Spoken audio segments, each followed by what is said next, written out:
Well, I've been working on bringing the gunnel down and evening it out, trying to see just how much canoe I have here, deciding whether I'm going to go for the redwood or go ahead and keep the sapwood for the extra width.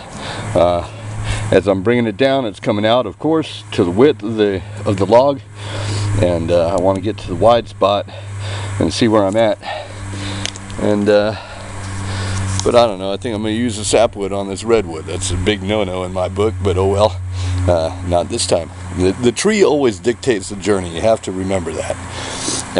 Much as my back and my shoulders and my knees and my hips kind of dictate my journey today. My left arm just went numb, and it's not a good idea to play with sharp tools when your hands are numb.